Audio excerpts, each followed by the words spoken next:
Hey there, and welcome back to Cursed Seeds, an educational monster train series where we struggle through the toughest challenges around.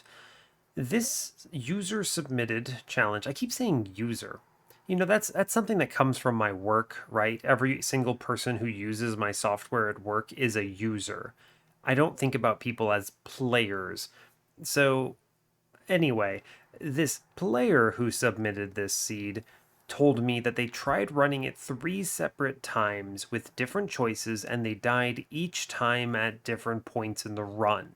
They did tell me also where they died rings 5, 6, and 9 on the Divinity. So interesting. That doesn't really tell me anything other than the line for this run may either be one, extremely complex, two, I don't want to say not present. There's always something shown, but I don't know. It's hard to say. Maybe peculiar, maybe it relies on some high roll they didn't see. I don't know. Maybe a different pathing choice could have done it. It's very difficult to say, but this is, from what I can see, not that terrible. I think the flip side of this run, if I had, what is it, Stygian Exile as the primary clan, would be horrible, arguably among the worst because you have a forced incant line with dregs. That said, Rector's really good with dregs, so I'm pretty happy to play that without much concern.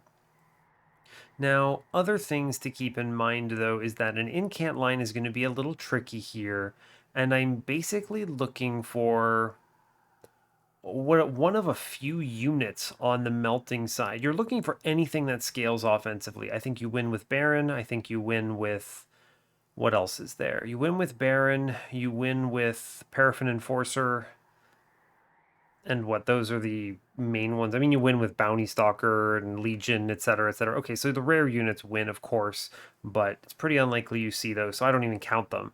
But there is the possibility that you just see a bunch of garbage, right? Just a bunch of absolute trash tier stuff. So, fair enough. Now, that said, we could reasonably go any line here, right? You have theoretically infinite possibilities with Rector. You could go any of the three paths are good. Dark Calling is probably the safest path. I'm pretty convinced that you can win with any unit set with Dark Calling, which is a good safe choice. This clan combo is weird because there's nothing in Stygian that really plays nice with Rector outside of what? Titan Sentry, which is exactly one unit. Yeah. Okay, so Eel Gorgon, again, the rare units, but I don't count them. So there's that. There's theoretically infinites on this run, right? If you see an Offering Monument, some kind of a reform, maybe a double extinguished Votivary. I don't know. It's really hard to say what we're shown, but it's probably going to be weird if this person died three times with it.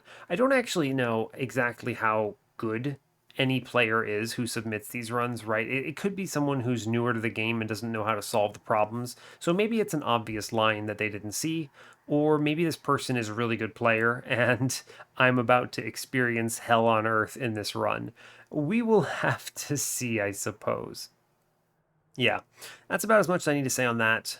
Just to explain this, what's going on, if you're joining us for the first time, basically, viewers, players, not users, are playing Covenant 25 runs of Monster Train, and in the process, with no mutators, and in the process, they're finding difficult runs that they're not sure how to solve, and they want to learn how do you address these problems, how do you win this run. And so you can generate a challenge, you can send me the challenge series of 3 words, and I will play it for you on the channel, record it, and hopefully win the run. We're currently on a 24 win streak. We had a votive key start. Votive key start is risky, is the way I like to put this, but we were shown a quick multi-strike bounty stalker, and so we had quick multi-strike endless on a bounty stalker, let it die as many times as we could get it killed, and then quickly went out of control. Turns out bounty stalker's a good unit. We were also shown, it's worth noting, that run did have a strong harvest line. We were shown Baron, we had Remnant Host start, I believe it was. I could have duped Self Infused. We had the multi strike on the run. It would have gotten there. That would have been a strong line. I simply went with the stronger line, which is Bounty Stalker. It's one of those things where I will do a pivot like that if it makes sense, and if the components are there, and if it's going to more likely guarantee a victory, right? So it's less likely to get me killed. But regardless, I think that's as much as I need to say there. As always, like, comment, and subscribe if you haven't already. And let's go, man. All right. I said man. Let's go people, right? You might not be a man, and that's totally cool. All right. So we are... Yeah, all right. Hope you're all doing well today. Nothing too crazy to report in the midst of a weekend. I did get a flu shot yesterday, and man, the flu shot, it hasn't really knocked me out or anything. My personal con score is really high as a human, but it did make me sleep a lot yesterday, which is kind of weird. Woke up at like 3 p.m. or something wild. Anyway, let's get in on this. We are default melting Exile Stygian with plating sealed Daedalus, Rage Fell, and Patient Seraph. Rage Fell is kind of scary. Patient Seraph is tough to address in this clan combo without reforms or something.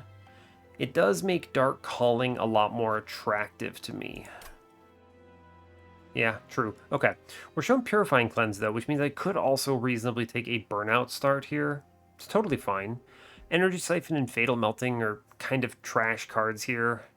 Maybe I see the Harvest line and Dregs die enough. Fatal Melting is one of those cards that I think it can be good, but it requires so many units die before it actually kills anything that I usually don't like thinking it's good. This card should basically just cost 1 Ember for how conditional it is. I don't see a world where it being at 2 is good, but whatever. We'll click it if we need to. Let's hit the Horde first. Although I do want to see where this person died. I didn't really talk about it before, but that number looked like a ring 6. It turns out it was ring 5. Again, they said 5, 6, and 9 were their death spots. Rage Fell I could see being tough, of course. Divinity's going to be tricky naturally. Always is. And then 5, I don't know, what is that? Harvesters of Death? Probably. Harvesters of Death is the worst one. But there's so many things it could have been, right? Crystal Cloak, whatever. Let's look at our banner situation here. Stygian banner, Remnant banner. It is the Stygian banner with the Merchant of Steel, and I'm not favoring an incant decision here. Let's see, we do have an extra Remnant banner on ring 3, though, which is pretty good. So we've got our choices. A Stygian banner on ring 4. Sure, true. Seems fine. And then the rest of it, we'll deal with that when we deal with it. We do have a ring 7 temple, and a lot of temples in general, with a ring 8 horde. Good to know, good to know. Okay, let's hit the horde first, see what we get. Interesting. Votive Key or Vapor Funnel? That's a very interesting choice. We don't know what our champion is yet, but Votive Key makes Burnout Rector kind of free, right? Yeah, kind of free. True. So, that's good. Votive Key does also benefit Dark Calling, because it means if Dark Calling Rector dies, it can come back. But the only concern is that it results in you bringing back some random dregs and train stewards early on that probably sucks. If I had a tomb start, I might feel a little more comfortable about that. It's not necessarily bad. And then it's also really good with Harvest, though, right? If we're shown Harvest, I could just get a dreg killed multiple times. Maybe I see a really good tomb somewhere along the lines. I think it's gotta be Votive Key. I think it just has to be. It's free Endless in a clan combo that wants Endless for tombs, for Titan Sentry, for Rector himself. Yeah, we'll click that. Again, this is a risky start. I think I actually just talked about it. I totally did, because our previous run was Votive Key. It can be a trap, right? It can really mess you up if you're not playing around it consciously. Now, okay, so here's the deal. Burnout Rector and Dark Calling. Burnout Rector is really good here. I can give it Endless. It 1v1s the first 3 combats very easily. We take very little damage. I can slam trials. It feels pretty good. The problem with Burnout Rector is that Burnout Rector kills one unit and deals with one dude, and otherwise does not contribute to your run. Now, granted, it's a really solid entry in your run. You're happy to have it, but it doesn't give you a line. Now, if I had a different secondary clan, I might lean more on the Burnout Rector, but the problem is, if I go to this Stygian banner, playing an incant line with this start is really hard. Your foregone powers self-discard themselves, so one foregone power discards another. If you don't have a Burnout unit on the floor, Purifying Cleanse is hard to play. Energy Siphon's a bad spell for incants if nothing's on your floor. And then Fatal Melting's expensive, and Dregs aren't spells. So here's the deal. Clicking Burnout Rector here basically means I have to find Paraffin Enforcer or Baron, or I lose. I'm trying to think if there's any other way out. No, I really don't think there is, right? You have to find one of those because I can't do anything on the Stygian side, which means that unit drafts are less likely to show me something really good. Now, I could still click a Siren somewhere, but I think Burnout Rector is riskier here, whereas I'm very confident I can turn Dark Calling into a win, right? Dark Calling is good because it enables typically bad units to scale very fast. Things like Lady of the House and Paraffin Thug even get enabled as options because, I don't know, all I have to do is see a draft. Okay, it's a tall order. Maybe I don't see a draft, but if I see a draft, it's really good. Really good. And I can turn almost anything into a super unit with reforms. It does come at a cost of this votive key nonsense. But I could also just keep a Dreg in the run to eat votive key if I need to. Kind of sucks. Hopefully I see a tomb. I think it's got to be Dark Calling here is what I'm coming down to. And this is just a consistency choice, right? This is a... I think you can win with Burn Bright Rector, right? I think this does win, but it requires you see specific units in this combo in order to enable the win. And if you miss those, you lose.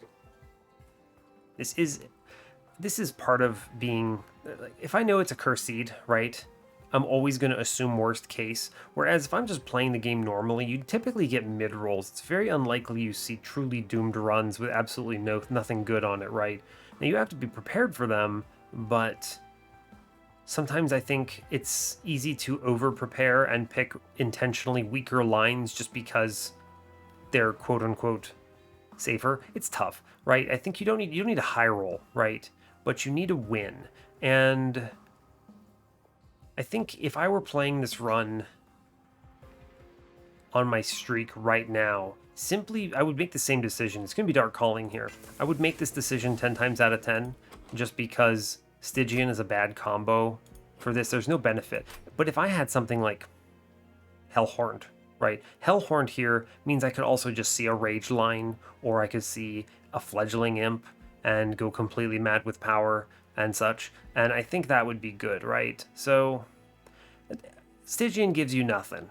It's basically you incant and you take spells. And spells are good, but they don't win the Divinity combat unless, I don't know, you have some incredible spell high rolls. But yeah. So here's the line. I think, I think taking that is fine. All right, so here's the line. I think I'm going to go left for the Remnant banner. If this is not a unit trial, I would like to see a Remnant unit, because for Dark Calling, I don't see anything on Stygian side that's good. The only unit that I want from Stygian is Titan Sentry. That's actually it. True. Now, we do have double Hordes and a Temple. So here's the idea, right? Let's say I see some combination of units I want to infuse. That's 25 on ring 3. I could then reasonably take one of these hordes somewhere, right? And then I go to 45, or rather 40. And then if I see some 10 or 15 that's incredibly strong, I could take that. But otherwise I chill at 40. And 40 is comfortable in the ring 3 and 4 because we're strong, but we're not that strong. I think you could probably slam both of these hordes with Burnout Rector and Votive Key because he 1v1s everything, but ours is not going to, which means I'm scared of a 9x2 on ring 1. So here's the deal. I'm going to skip the first relic and take the second. And I don't know, maybe there's Founding Seal or Wax or Snuffer in this first one, and I will never know. Alright, we'll move on. 0 shards makes this very safe. This is a fine... Yeah, this is a fine unit trial to take. I will take damage off this, but nothing will be infused, so that's okay. And the boss will be okay. I'm going to play bottom, I believe.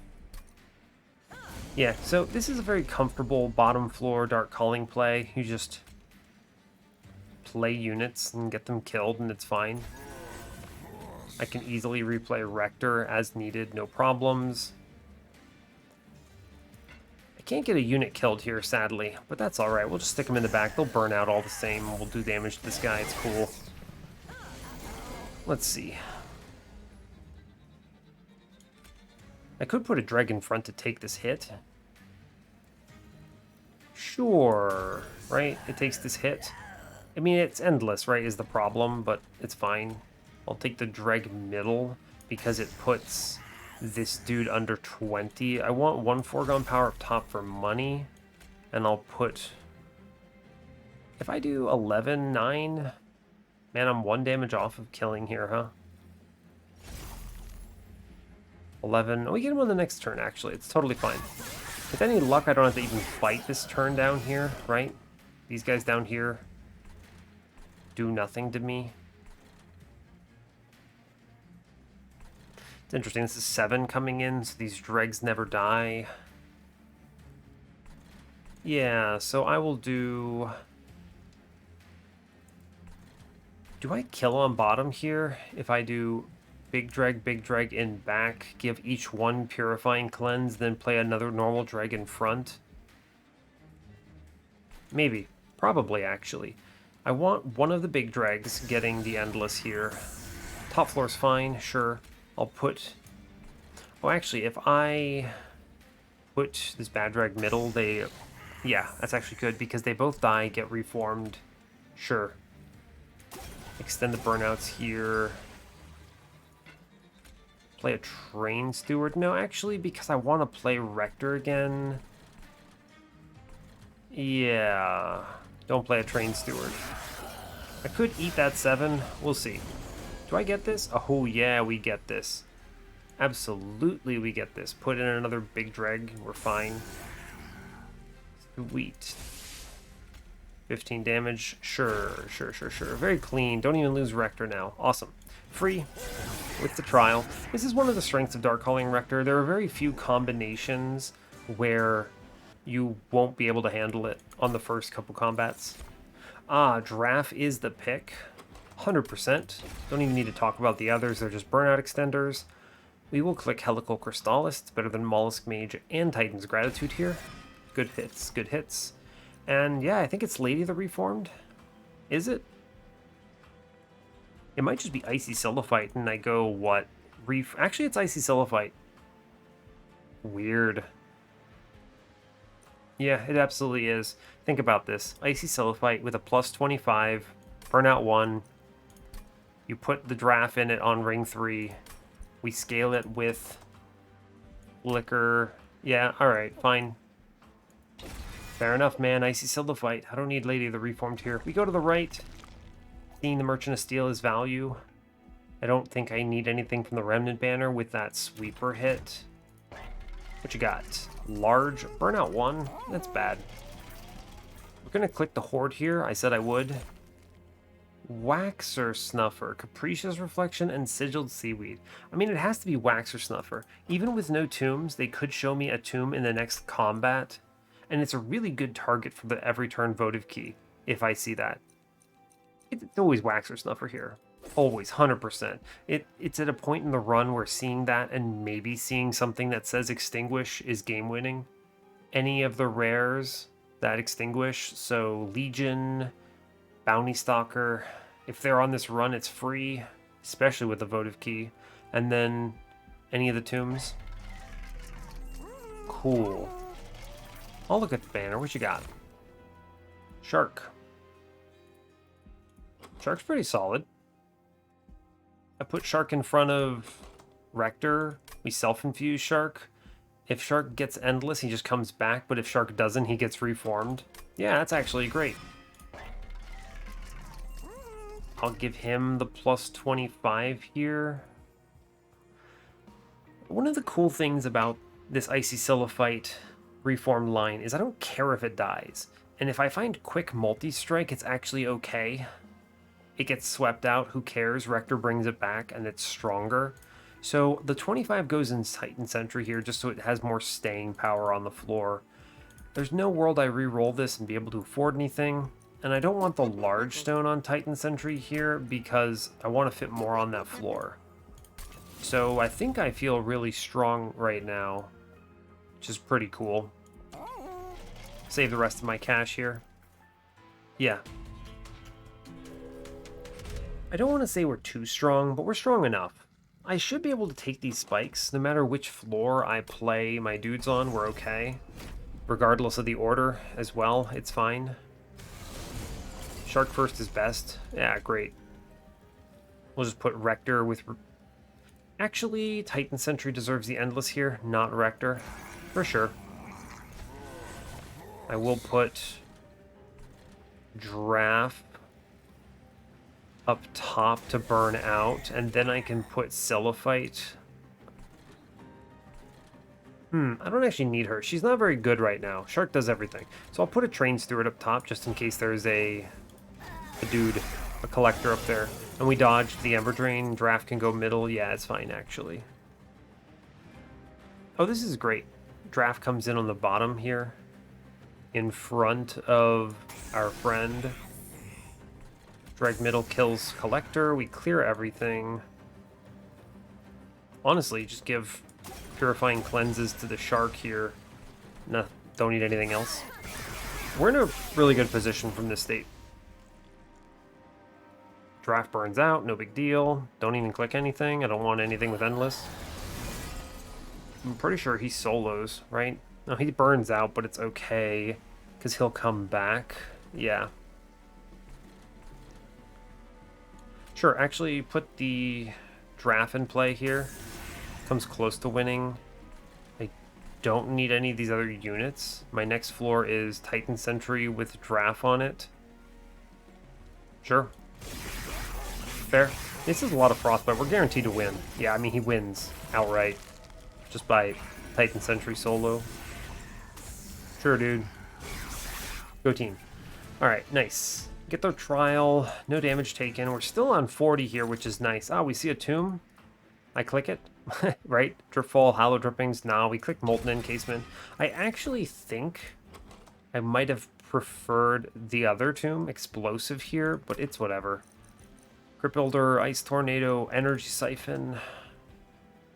I don't think I care. Crystallis is about the only spell investment I want here. Foregone Power means Ice Tornado is annoying, and Crypt Builder is never going to get hit by Foregone Power because RNG hates everyone equally.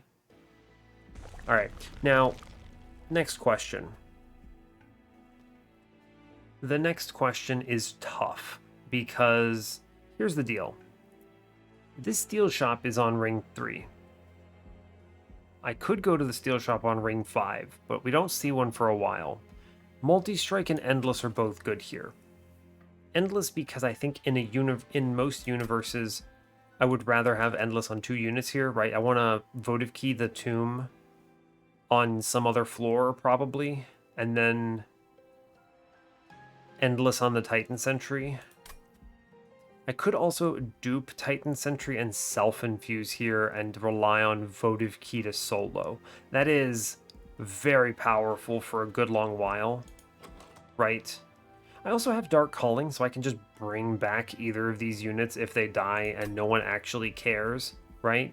So Merchant of Steel is also good because I want quick multi-strike and Endless, so there's 3 good hits. Man, I should really look at this, huh? My infusion... Oh, my infusion is actually Draft into Icy Siliphyte right now, and I do the dupe self-infuse Shark on ring 5. Yeah, Okay, so we're going to go to the left because I want to see this Merchant of Steel since I'm missing the one on ring 5. Yes. Cool. Lock it in. Let's check it out. What do we get? Quick. I'll click it. Cool. Quick good. 195 is still enough to re-roll this. I guess I should look at the Remnant banner. Yeah, whatever. Thug, Tycoon, fine. I mean, they're trash units. It doesn't matter, though. Thug is a viable pick for Rector as well with Dark Calling, especially with the draft. You put the draft in it, it burns out. You bring it back enough times, and it just starts slaughtering everything. We don't need it here. I'm going to re-roll this.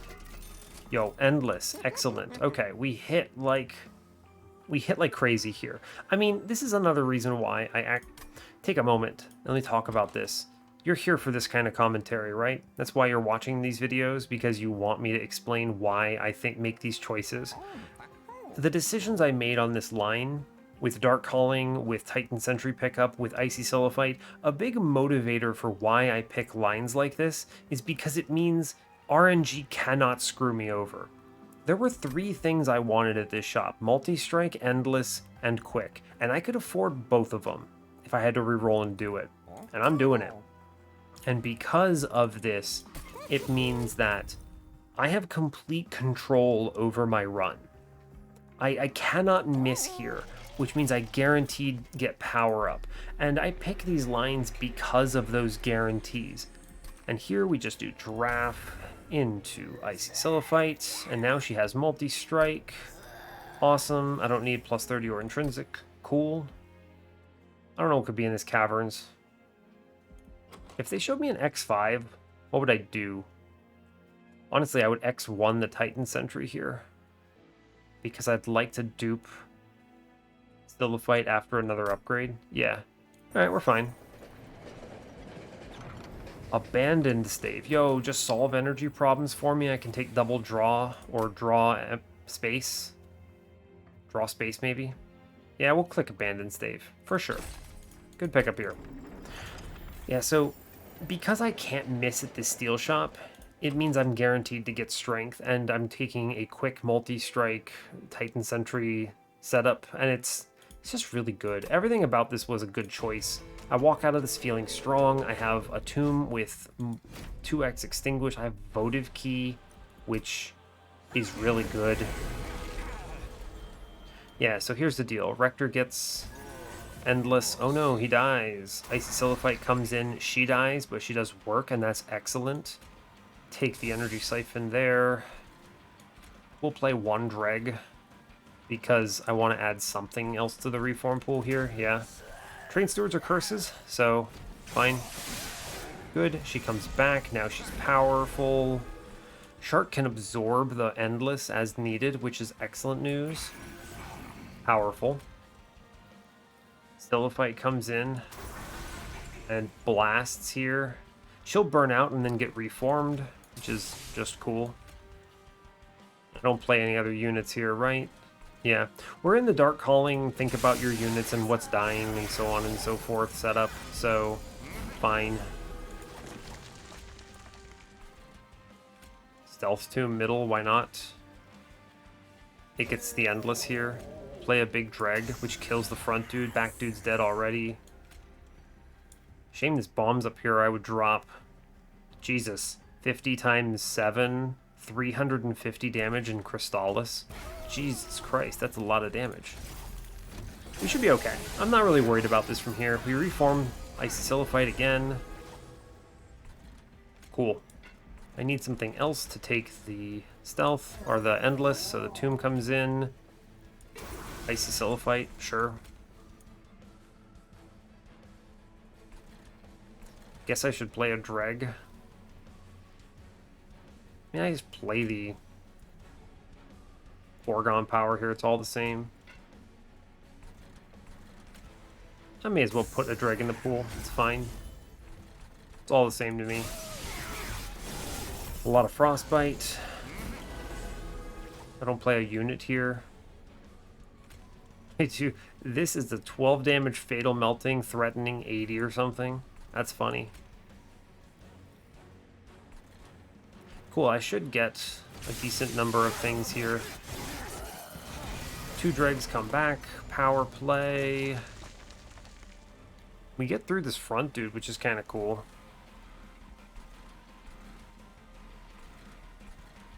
Right, so I would like Icy Celophyte not to die on this turn, so I'll give her the Purifying Cleanse. Because I can't reform it here, right, is the problem. So I'll give her the Purifying Cleanse. I'm going to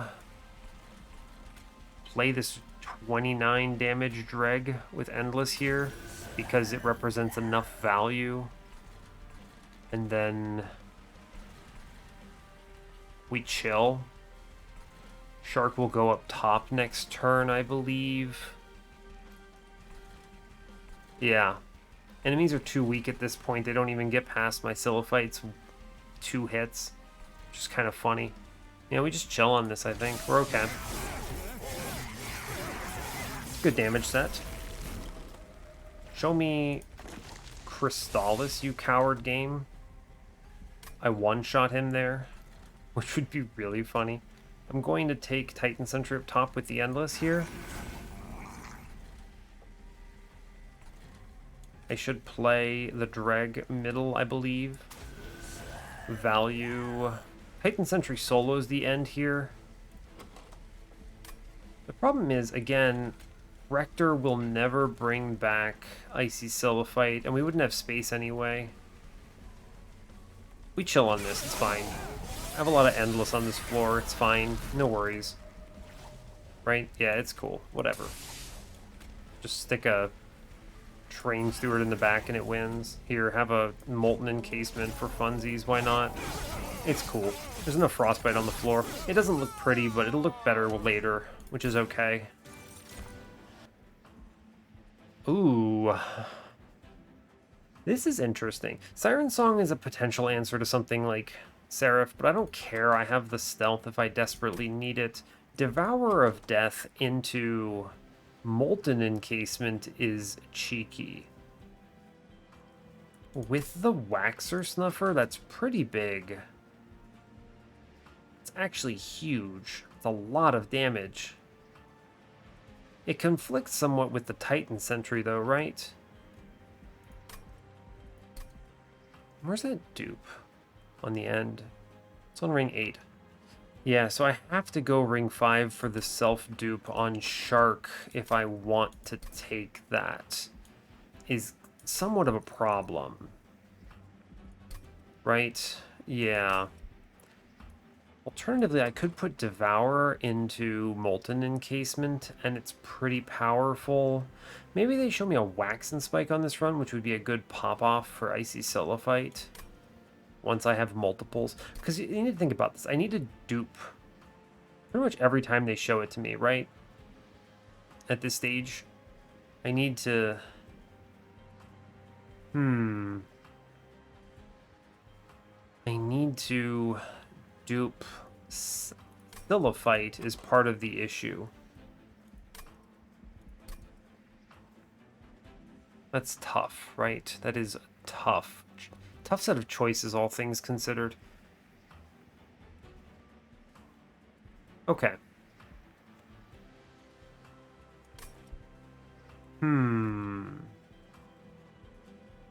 What do I do here? That's a good question.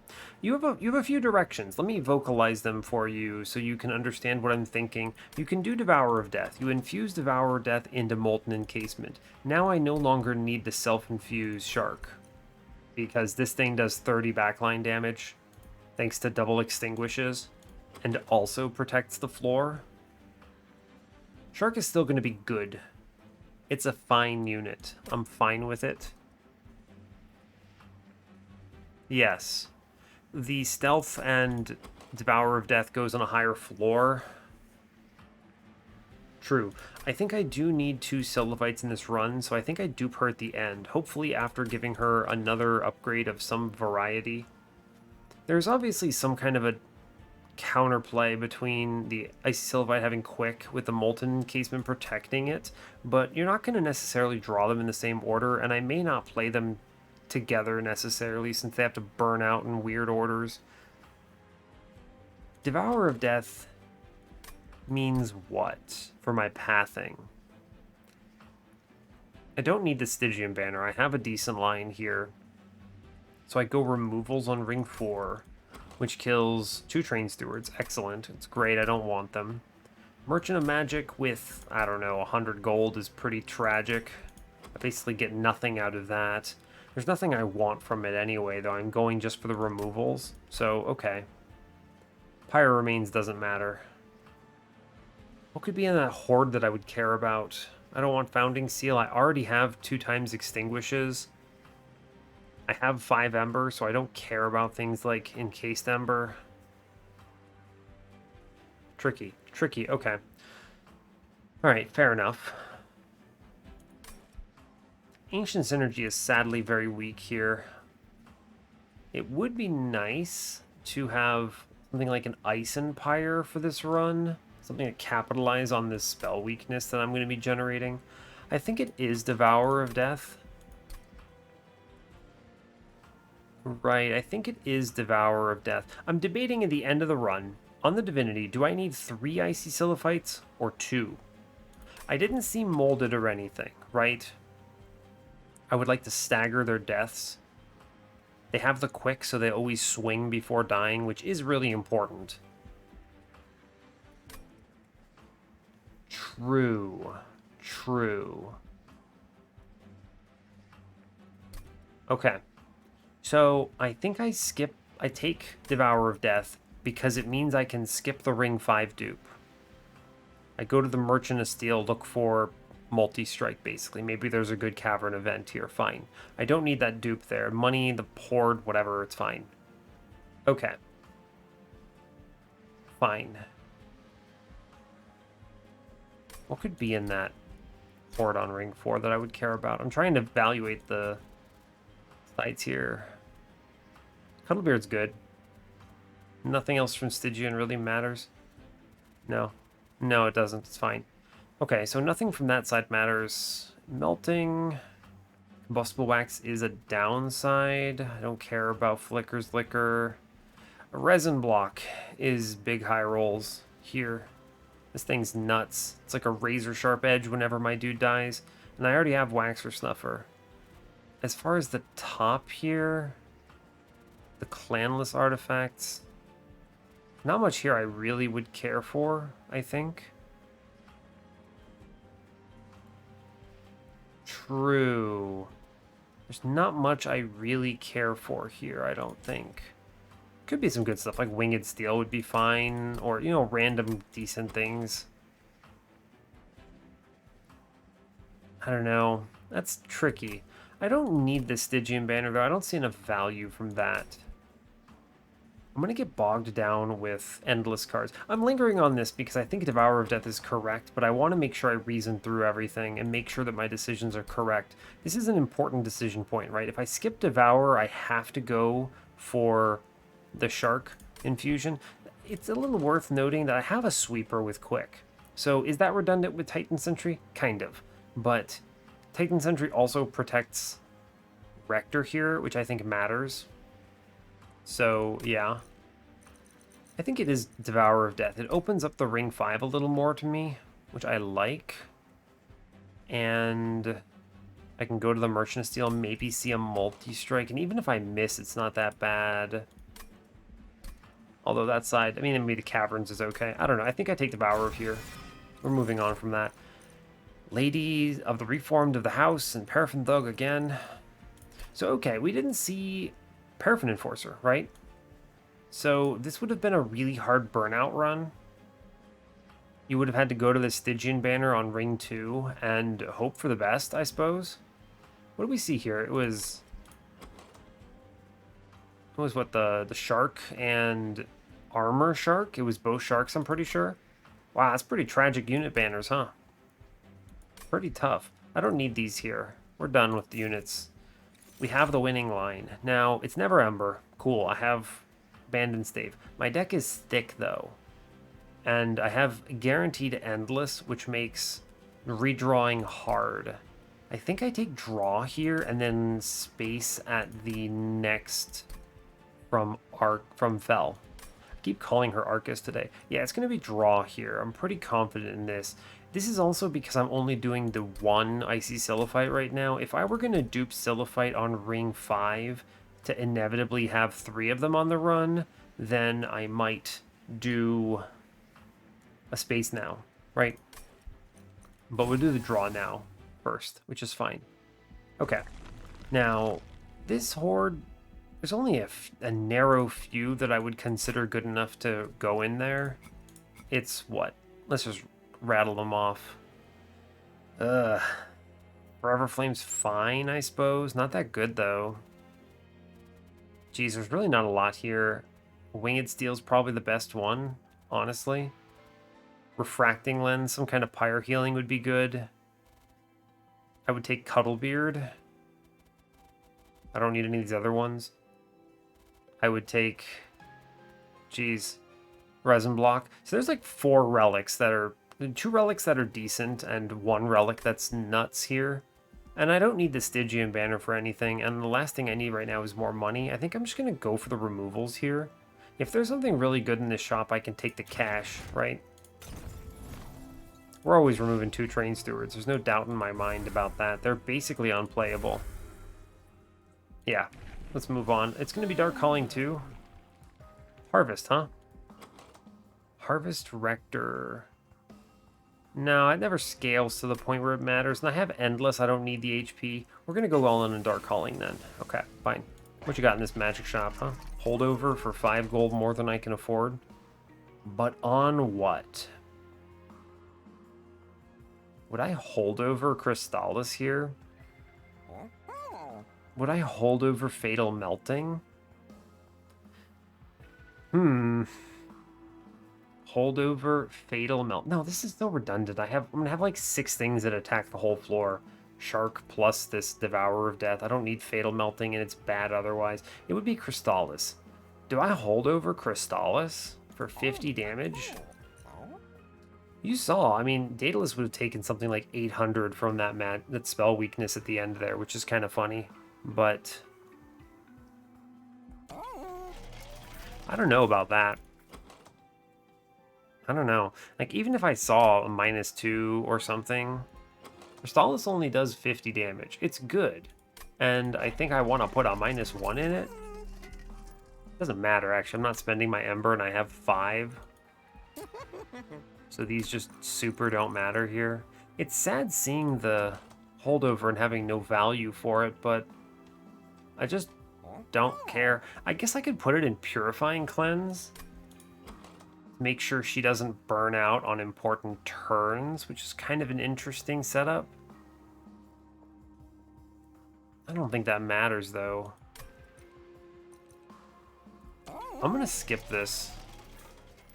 Save my cash for this Merchant of Steel on ring 5. Now the question then becomes, do I take the money in the middle just to have more money for ring 5? What could this battle be? This combat could be armor. It could be... Let's rattle this off. I want to think about how reasonable of a take for any of the money trials. You've got armor, you've got damage, you've got... Is that it? I think Spell Shield can spawn here. It's weird. When you ask me to rattle them offhand, I can't really do it, but I know what I'm looking at. You've obviously got the multi-strike and spikes here as well for the relics. Those are less valuable. Yeah, they're less valuable. I don't think I need this money, and I want to respect the possibility of Pyrelight Master here, so we're gonna go in at 40 here and save my money. Give me a money trial, please. Ooh, buddy. That's Pyrelight Master. Yeah, buddy. Okay, that's tough. Alright, can I take this? It's actually super fine. I think Silliphite will kill stuff. We're okay to take this trial in a wild turn of events. What do we get today? Oh, we get both units. I will... Upgraded man, huh? That's tough. Okay. I can play everything here. I have the Ember for it. The question is, what am I doing here? Who gets the Endless? I could drain it on Titan Sentry. It's definitely never Silliphite.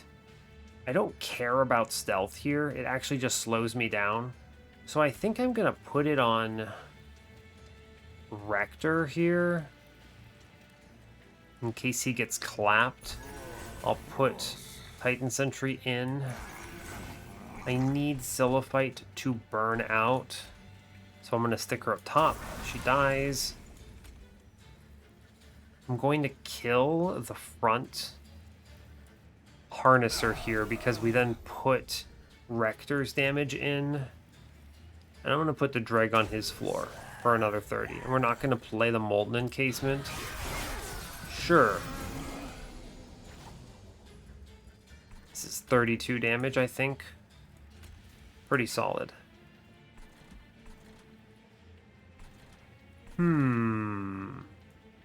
Decent looking mid-floor. At 40, I think maybe I get one more infusion in addition to this light harnesser. This guy collapsed here. I have to play Silliphite into this, but I need her not to get endless. So I'm going to play a Train Steward up top for the Collector. Yes. Just to take that. I'm going to play her middle. This is great. She hits twice and then dies immediately.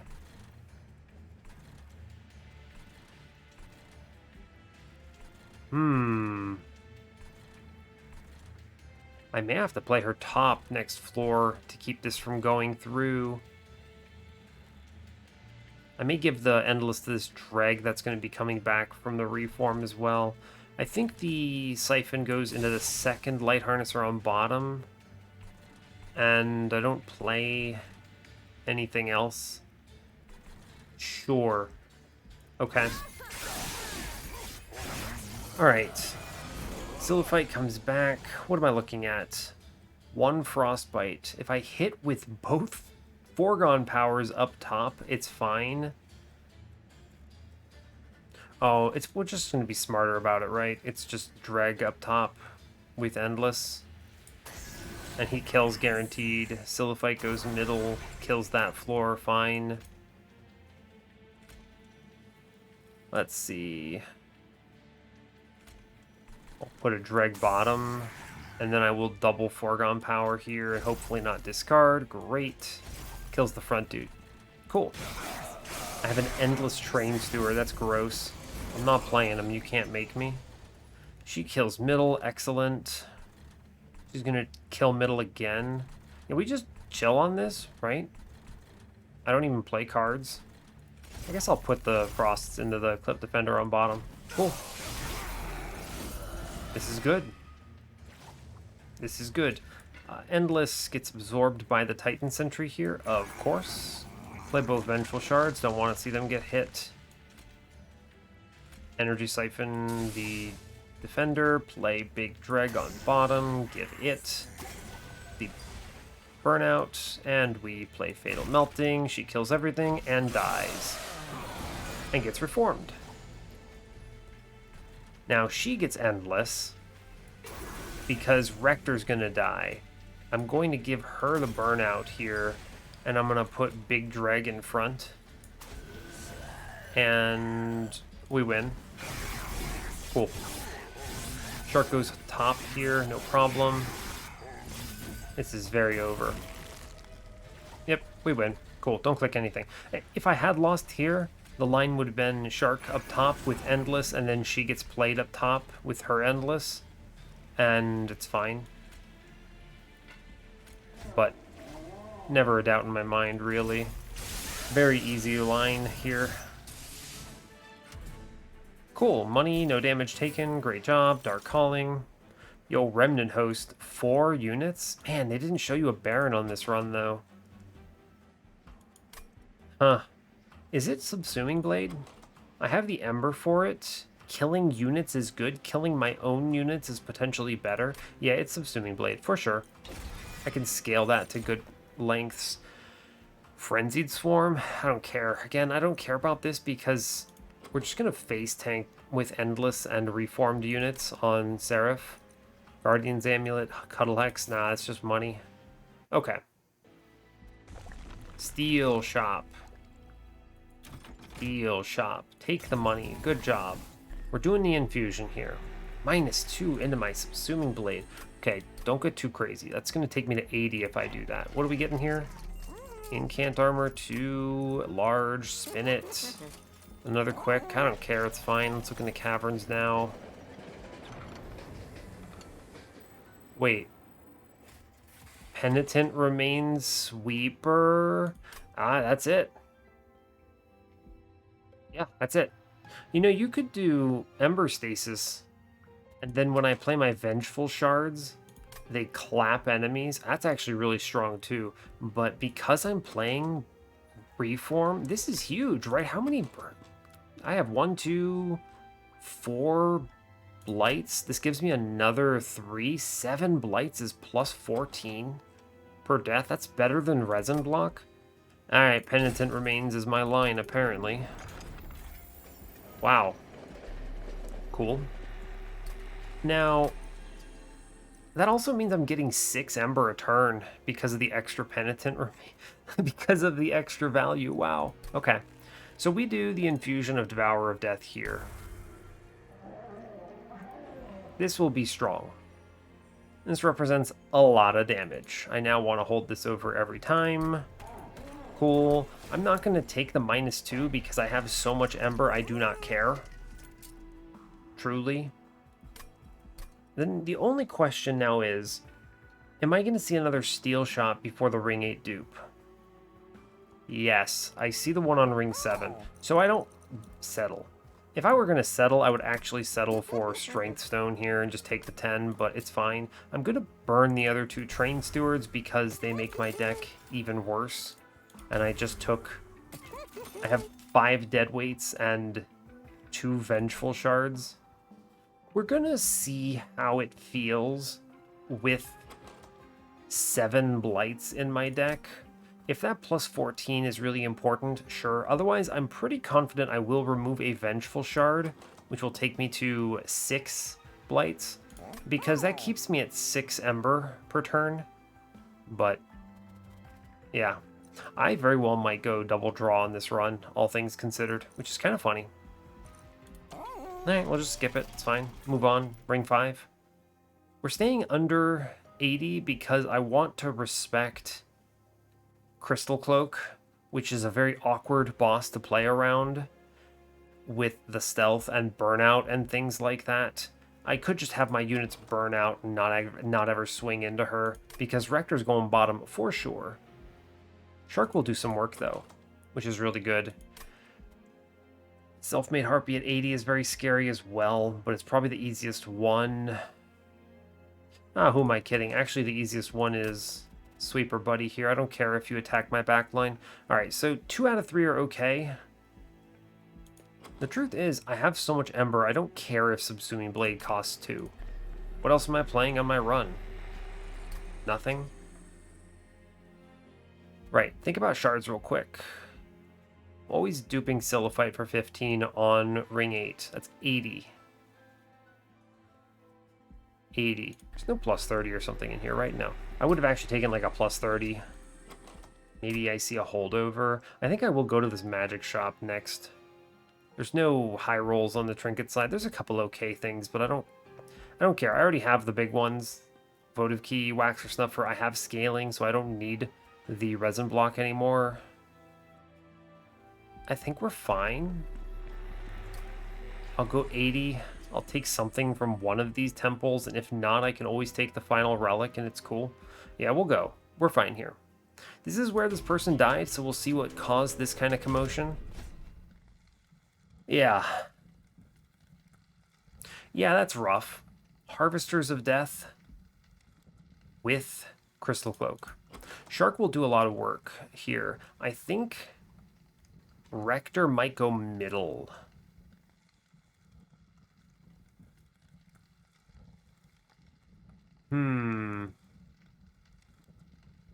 No, I think he goes bottom still. I don't care about Ancient Hate. What is it? It's Fatal Melting, Helical Crystallis. Subsuming Blade has Piercing, so that's a non-issue. I'll take the money here.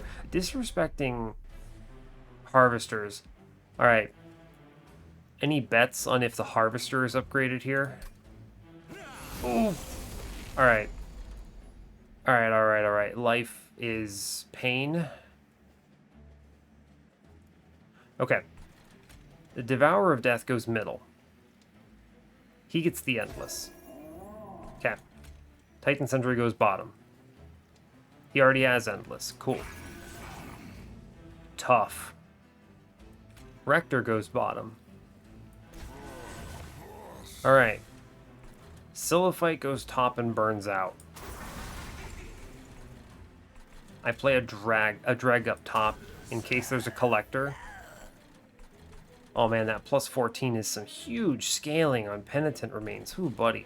Alright, this tank could 100 to 0 me if I play poorly. Molten Encasement, because of Devourer, trades up here. It does 30 AoE, which beats out the 10 armor it gets, so it's fine. Do I put a drag back here? Yeah, I'm going to put a drag in the back because it plugs 23 into this tank, and this tank could just murder me. Absolutely could just murder me. Silophyte is now doing a huge amount. Sadly, she now has Endless, and there's nothing I can do about it. That's a shame. She's doing 88, though. Oh, buddy, that's another infused tank? Oh my god, hold up. Purifying Cleanse downstairs. I don't want that 10 armor going through. Whoa. This is really horrifying. Oh, buddy. I need to get this tank under... Whose effect applies first? Does the Harvest trigger, or does the Extinguish trigger first? That's a wild question, huh? I'm thinking, if he's at 30 life, does this Tomb kill him? Or does he get the armor first? I'm basically deciding, if I play Tomb up top next floor, does it kill him? I can put the Dreg back up there, and he's going to hit like an actual truck. He'll do, what, an additional 10 from Rector, and then an additional 14 from... I mean, that's 24. I mean, he's going to hit for 40-something. Okay, so this guy in the middle is dead. I need to work on bottom, dude. So here's the deal. I'm going to compromise. 1 foregone power middle, 1 bottom.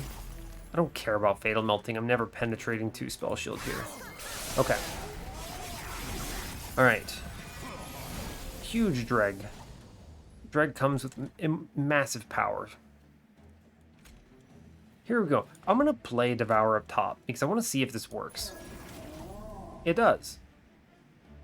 Because if this didn't work, he would live. I'm going to put big Dreg up there now. Yo, that Dreg's hitting for 52, by the way. Alright. Subsuming Blade, big power. Middle guy is dead. He might actually just die if I play foregone power here, which is pretty cool. I want to scale Subsuming Blade, so I do that by killing the Quill Marksman here. Fine. I foregone power middle. Oh, he's close to death. He doesn't die. I didn't run the math. It doesn't matter. We're going to slow this down. I want to see whose trigger happens first. Basically, does the Dreg attack or does the Frostbite kill here? We'll see. Yo, Extinguish before Harvest. Alright, sweet. We've learned. We're learning. Vengeful Shard. Get out of here. Tomb, middle. Good. Silophyte, middle. Ooh, she's looking tasty. She's looking good. This Dreg up top is unbelievably strong. Look at him. Look at him. He's hitting for 52. Okay, so big problem. Silliphite burns out in 2 turns. Shark is walking into Relentless with very little HP. True, we're not actually in a good position here, is what I want to say. I'd like to... Oh, she just kills that tomb, by the way. I'm going to put a drag up top here because I want something to reform next turn. Yeah, it's fine. We're in a not good position, basically. Oh, she burns out right now. Never mind, we're in a great position. The run is free. That's right, the math works out. I was worried that she'd be burning out and then Rector wouldn't get another resolve trigger, but this actually works out super in our favor.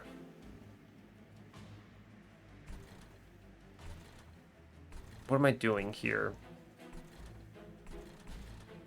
Oh god. 3 units are burning out. I might not get her back. I have thrown the timers. They betray me. Crap. Alright, just hit. You know, honestly, I think one of these dregs could just solo the boss as well behind Titan Sentry, right? True. Okay, so fine. Now, big question. Do I play this other dreg with Endless here? Maybe?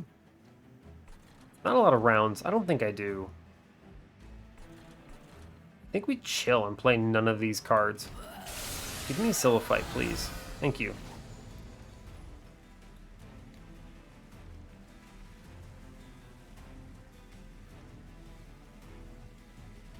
Okay. We kill our own shark. I play Silliphite for Endless here.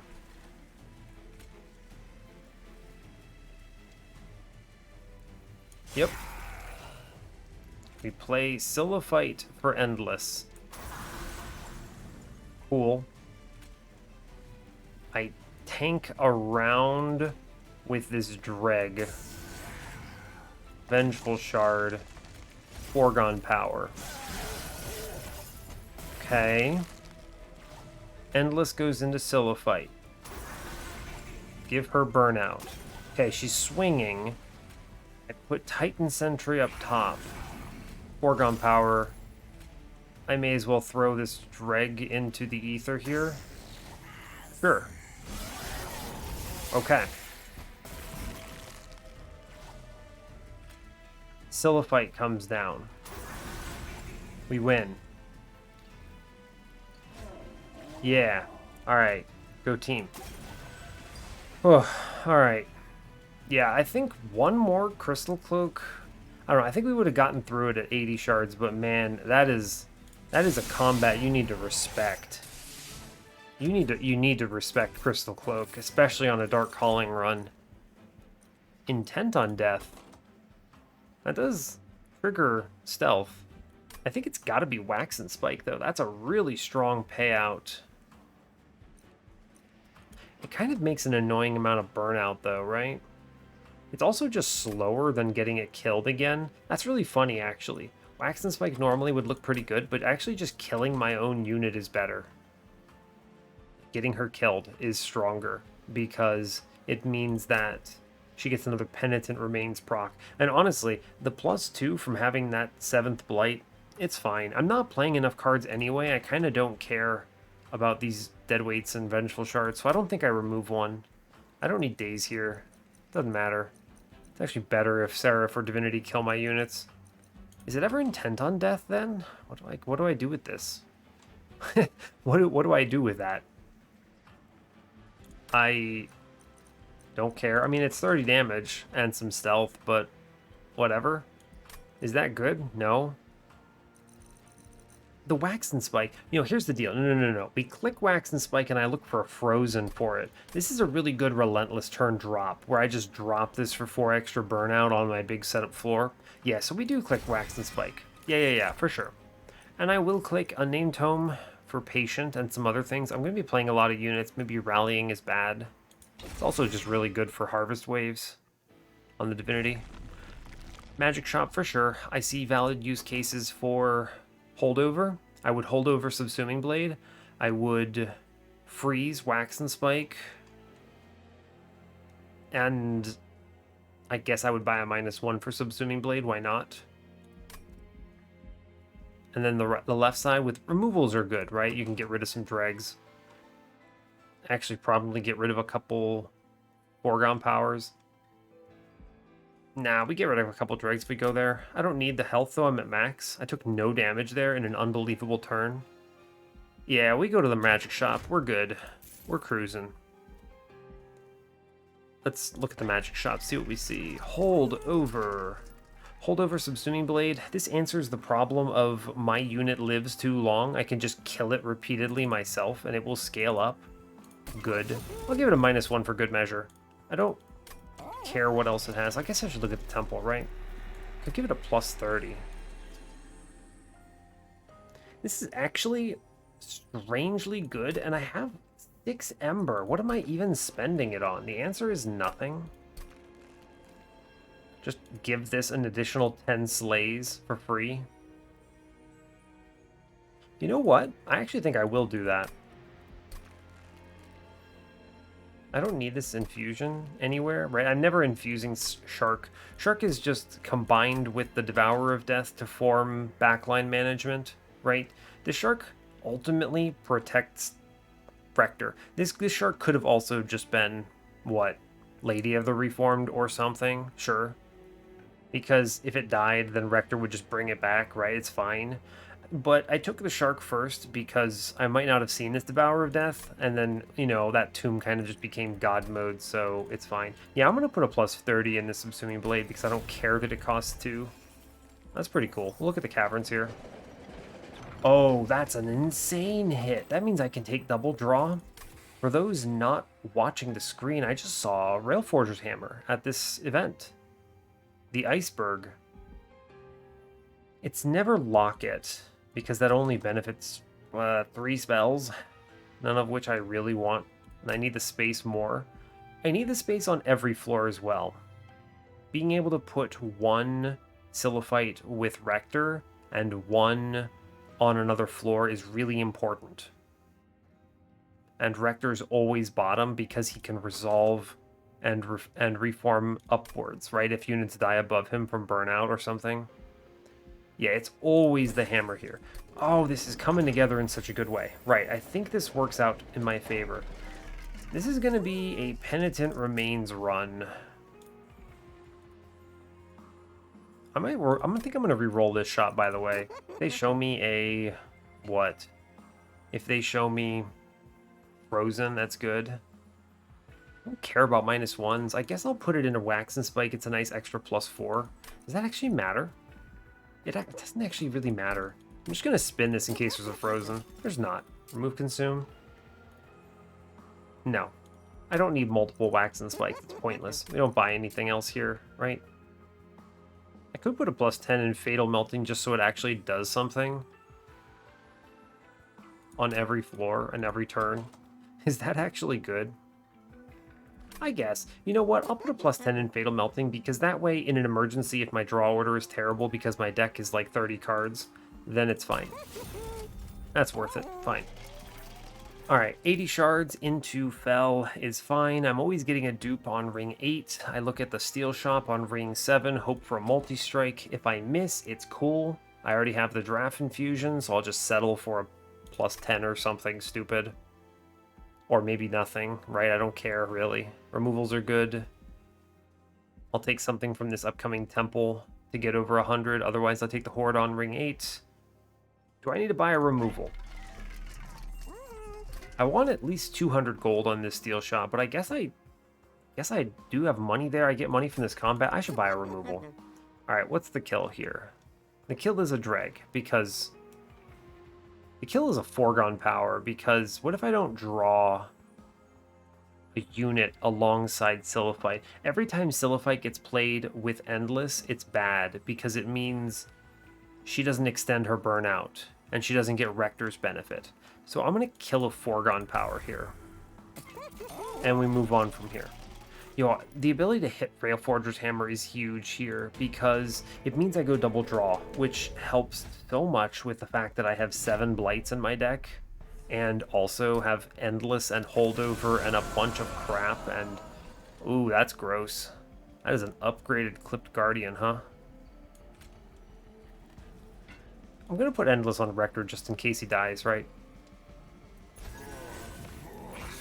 And then I'm gonna play Siliphyte on this floor because she attacks and then burns out, which is cool. I guess I should Fatal Melting down here, huh? Doesn't change anything. Sure. I'm gonna Foreground Power up top because if we can kill this Guardian, we might open up this other Guardian. I guess they're both named Guardians, wow. If I kill the Alabaster Guardian up top, it might open up the Clipped Guardian on bottom for an eventual kill with spells. And we get the reform anyway here, so it's fine. Show me a unit. Yeah. Devourer of Death. Get it. Sweet. We'll play Siliphyte middle here. Sweet. That's very strong. I put the Molten Encasement top next floor, and it kills this Guardian. Awesome. I do want to put a Dreg in play, I think. Yes. Question is where? Bottom is fine, I suppose. May as well go middle, right? It doesn't actually matter at all. I could actually get it killed this turn by putting it on the top. Yeah, I'm going to do that, actually. Get it killed this turn, put it on top. I'll play... what? Foregone Powers up top still, for same reasons as before. Makes it easier to kill that dude. Alright, we get a reformed Dreg. I see Devourer, who kills on top floor. Cool. Good job, go team. Siliphyte burns out middle, excellent. I need to... oh, wow, yeah, our dude just dies here. Jesus. So what I do instead is I kill the Quill Marksman in the back here with Subsuming Blade. Good value, good value. I let Titan Sentry die. I let the Dreg die as well. Who's reforming on this turn? Siliphyte comes back, and then I can actually... oh, yeah, killing this Dreg is really good, actually. Sweet. Alright, we're fine. Don't play the Burnout Extender. Cool. Thank you, Devourer of Death. Extremely cool. Siliphyte's about to clap. Devourer always gets the Endless now. Play him middle. Sure. Titan Sentry comes in. I suppose I will kill the Guardian up top with Subsuming Blade. Just keep that scaling going. Sure. Good. Let's see, how much is Crystallis doing? Crystallis is doing a casual 150 here, which I think I'm going to take because there's no reason not to. There's just not. I should put Siliphyte on bottom, actually. Cleans house, right? Yeah, she obliterates. Cool. I'll take the 150 end of Fel here. I'm also going to play... wow, that guy slaps. Okay, so we're going to kill the Master of Light with Molten Encasement. I'm going to put Big Dreg up top. We love a good Big Dreg. He hits for 81 here, which is pretty wild. Penitent Remains has become my offensive scaling for this run, which is excellent news. Yeah, this guy hits for 24 damage. Wow. Energy Siphon fell. I'm actually just going to Subsuming Blade him, right? True. True. Incoming Devourer of Death. Hits for 56. That's good. So I did this with the Icy Siliphyte because she will burn out right on time. Right on time. Wow, that is a really big Subsuming Blade. I'm just going to put it into the Quill Marksman, though. I need to keep scaling it. None of these other cards matter. True. And so Siliphyte burns out here. This would be a great opportunity for Frozen Wax and Spike, right? Yeah, shame. I'll burn the Unnamed Tome. I don't care. I guess I'd play a foregone power, why not? Sure, we're fine. We win this. We take these. I kill my own Dreg because I don't feel like replaying. Yeah, actually, her getting Endless here is beautiful, right? She has 4 burnout. She's doing hundreds of damage. I now kill... what? One of my own units for sure. I could actually, if I spell weakness, I could kill the Clipped Guardian here. This is a casual, what is this, 400 and 300 and something damage Subsuming Blade on Fel here. This thing is going to become the payout for spell weakness as well, which I think is hilarious. I'm going to kill my Dreg. Scale it even further, put foregone power into Fel. We super win this, I have no doubts. We might just do it on bottom, right? Maybe. Maybe. Let's see. We Subsuming Blade her. Oh, wow. That's very large damage, 400. I actually would rather scale a little bit here. So I'd rather kill my own unit. So I'm going to kill the tomb here on middle to scale Subsuming Blade. I'm going to play Big Dreg because he does 100 damage, okay? I need you to understand that. I'm going to drop Wax and Spike bottom and then heal up the floor a little bit because it maybe matters. It's fine. I mean, we super win this. It does not actually matter one bit. Everything in the world has Endless. We just win. Hey, look, my draw are all my units. It's always Silliphite here. Always. I mean, that wins for sure, and then the tomb seals the deal. In which case, I play Rector up top, and then kill Rector to scale the Subsuming Blade. Oh, and then I just Fatal Melting to kill the boss. Alright, well this is a weird run that I think is very cool. Oh, that's good. Deep Offering, Ancient Synergy, another Wax and Spike. Nah, I only need the one. I'd like to find Frozen for it for a finisher turn. Ancient Synergy still kind of sucks. It's a bad payout. Subsuming Blade is doing 62. It's just way better. We skip it. Double draw, 100%. I have the Ember. I have the space. I want the draw. I go left. Show me multi-strike and this pops off in a major way. Endless, burnout 1.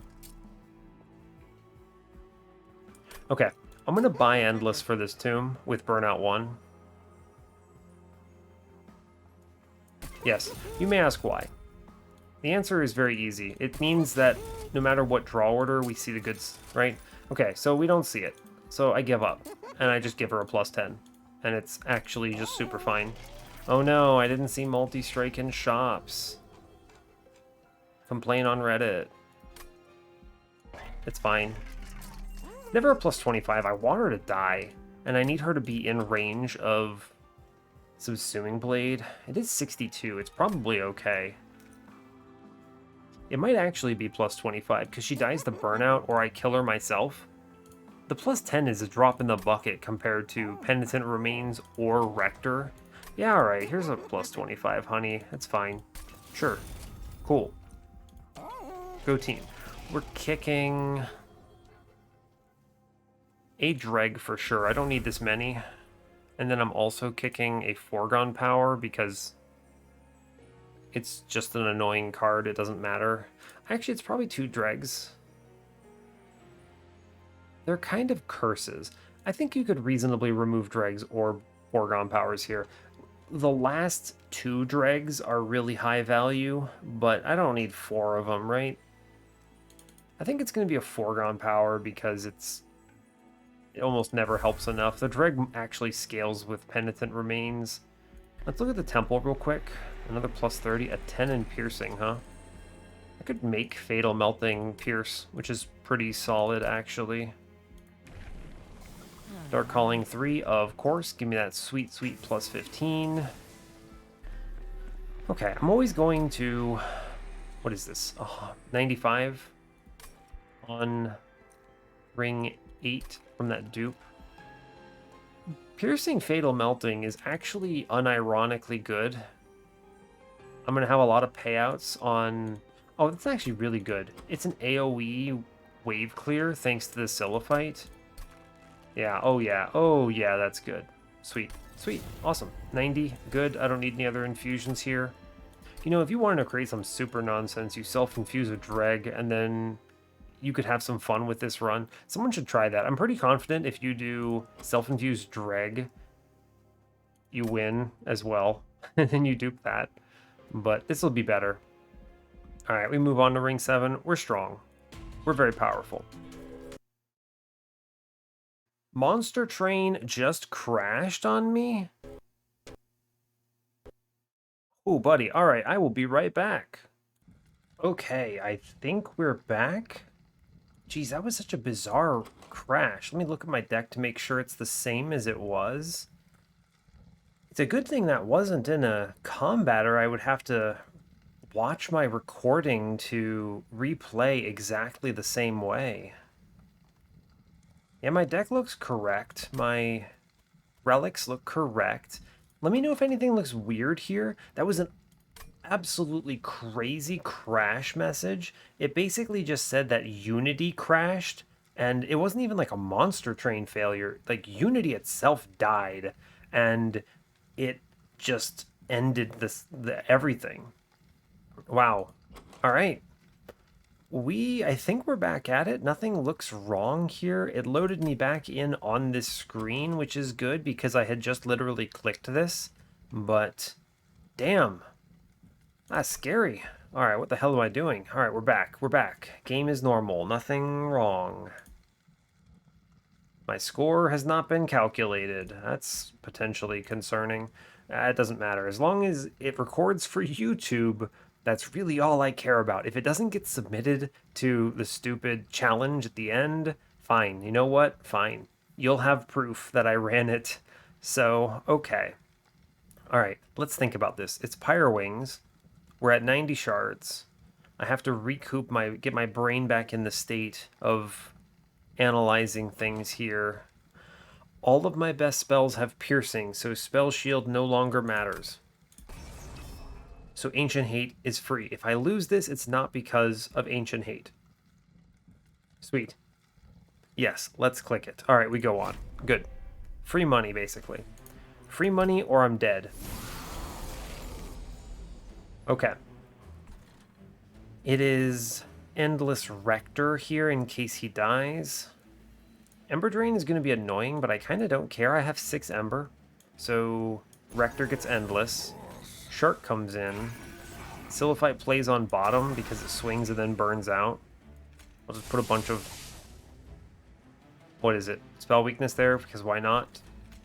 I will put a drag up top in case of Collector, because Silliphite can go middle and we guarantee the Collector, and I'll take the foregone power because why not?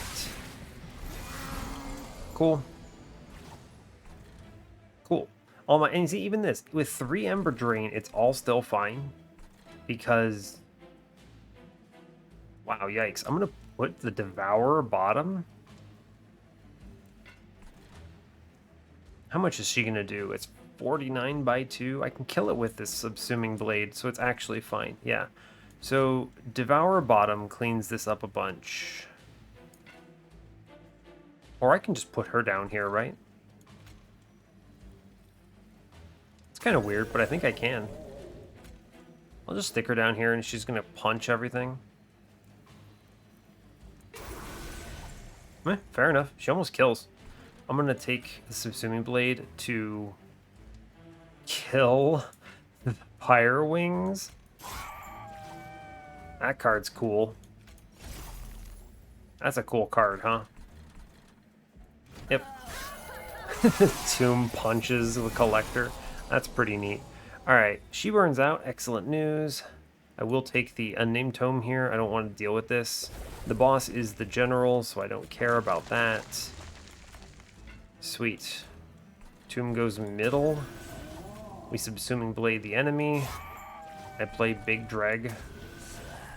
And then I foregone power away something. Yeah, fine. Cool. Cool. See, that's another example of why it was good putting a Burnout 1 in the Endless in this tomb, right? Because it burns out, so I'm guaranteed to have an answer to Votive Key every turn.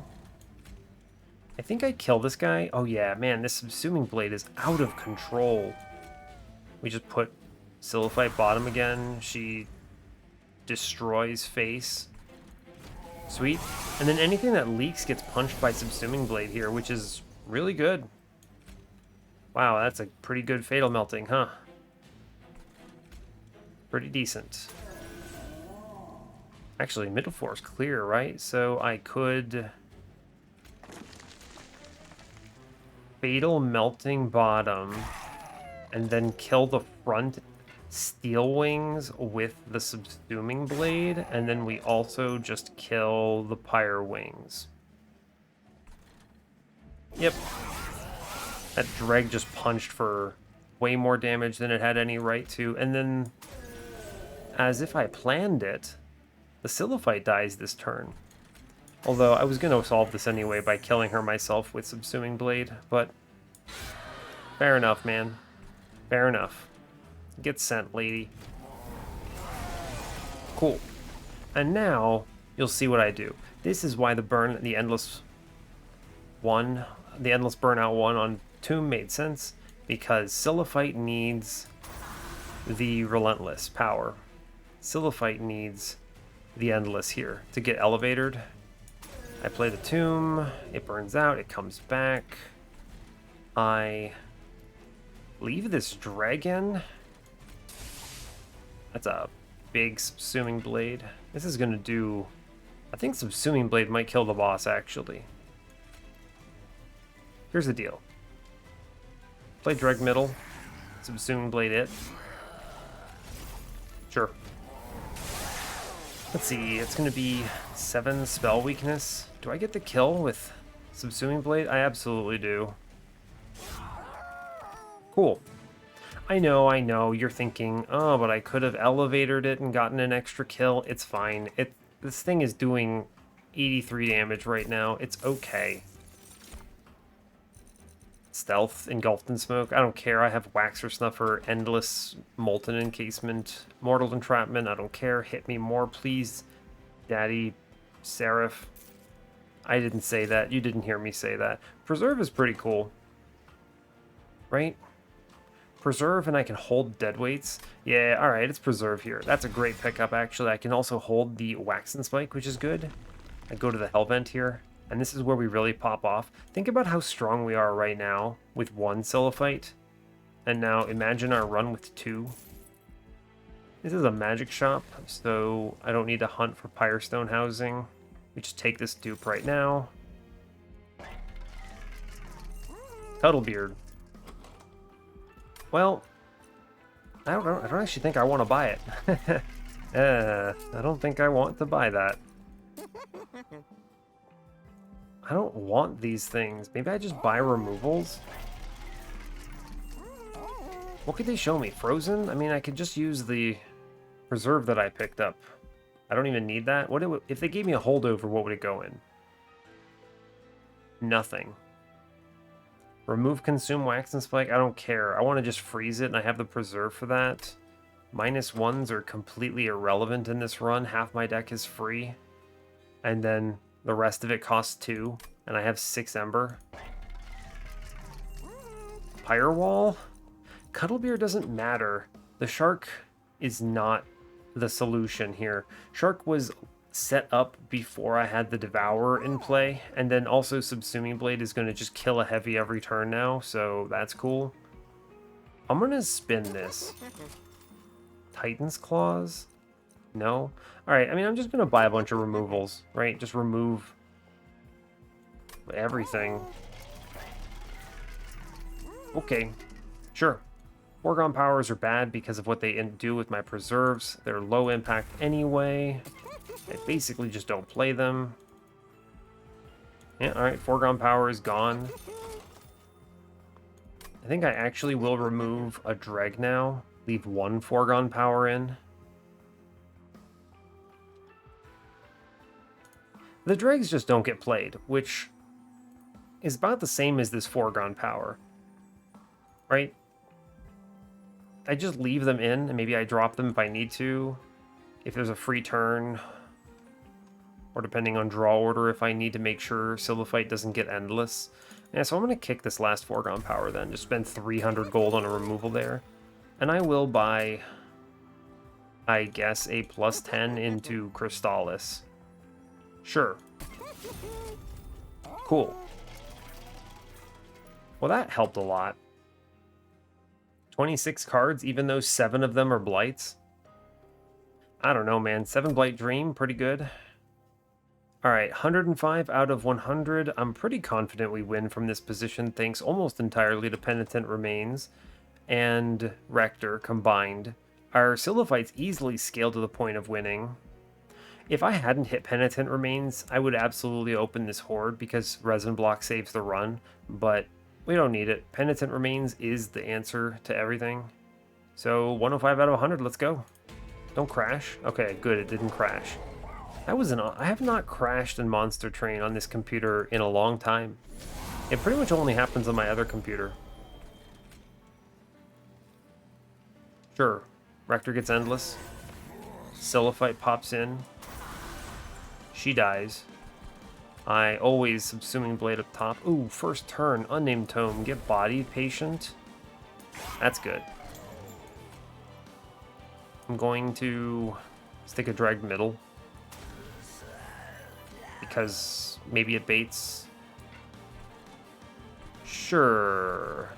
I'm actually going to put a drag up top for Patient to punch, because then I immediately reform it. Sure. Cool. Go middle. Hey, get bodied. Let's see. Endless gets absorbed by the Titan Sentry here. Sure does. One of these goes bottom. It'll be the Burnout 1 fellow. Good. Next one goes middle. Cool. I need to keep scaling Subsuming Blade. Who dies? Dreg plus Siliphyte die here. True, I'll put in the big drag in the back on middle. It's a 57 damage drag, pretty cool. Let's see, the shark gets the melee weakness next turn. I would like to keep scaling Subsuming Blade. If I can get it to 100 in this combat, we're in pretty decent shape. So I'm going to just kill my own dreg with it then. That doesn't matter. It changes absolutely nothing to do it either way, right? I have quick. Fine, just kill a man. It's cool. I guess I should probably plug 35 damage into the boss. Sure, why not? And I'm going to freeze the deadweight. Because every deadweight frozen is a deadweight I never have to redraw. I'm drawing a full 10 cards here, right? Frozen card plus 2 reformed plus 7 card draw.